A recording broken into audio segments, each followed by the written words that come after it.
Mon admirateur secret, c'est d'être célibataire. Nous ne sommes pas des briseurs de couple. Donc, il faut être célibataire si vous voulez déclarer votre flamme. Il faut l'être vous, en tant qu'admirateur, mais on vérifie que l'admiré l'est également. Donc ça, c'est la première chose. Et puis, il y a une autre question que l'on pose à l'admiré, c'est est-ce qu'il y a quelqu'un dans votre entourage dont vous voulez absolument n'avoir aucune nouvelle, pour éviter la mauvaise surprise de « Oh non, le mec qui me court après depuis des années, je veux pas le voir ». Donc ça n'existe pas sur l'émission. On est dans la bienveillance. Première candidate de l'émission qui passe ce soir, c'est Dounia. C'est une mannequin marseillaise, 18 ans seulement. Elle se dit amoureuse de quelqu'un à qui elle n'a pas vraiment parlé. Elle l'a vu longuement au cinéma. On écoute Dounia. Je suis là parce qu'il y a plus d'un an de ça, j'ai croisé une personne que j'ai eu le coup de foudre direct. Habib, c'est le cousin à mon meilleur ami. On s'est rencontrés lors d'une sortie avec mon ami, où lui il a ramené son cousin. On était parti au cinéma et moi, au lieu de regarder le film, j'étais là, je regarde à côté. C'est exactement le style de personne que je cherche. Il est autant magnifique de l'extérieur que de l'intérieur.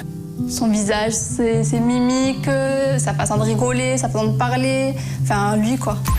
Alors, elle est amoureuse de lui alors qu'ils se connaissent à peine, qu'ils se sont à peine parlé. Est-ce que c'est pas un peu limite? Est-ce que c'est pas un peu caricatural? Ou est-ce que c'est ça la définition du coup de foudre?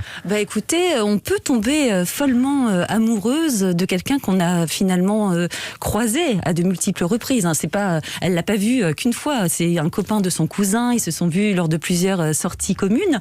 Moi, je crois qu'il n'y a pas forcément besoin de bien connaître quelqu'un pour en tomber amoureux. Ouais, pardonnez-moi, vous avez dit c'est le copain de son cousin, c'est le cousin de son copain. J'ai fait un truc comme ça? Oui. Mais heureusement, vous m'avez tous compris.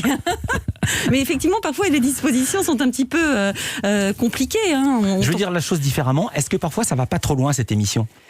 Trop loin par rapport à quoi, Philippe? Par exemple, une fille qui a à peine vu un type, le type est impressionné par les caméras, il se passe quelque chose de factice.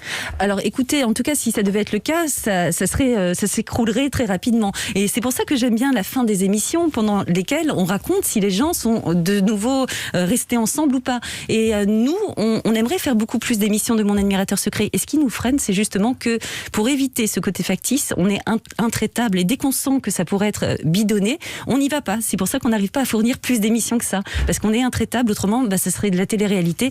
Et on n'aime pas ça.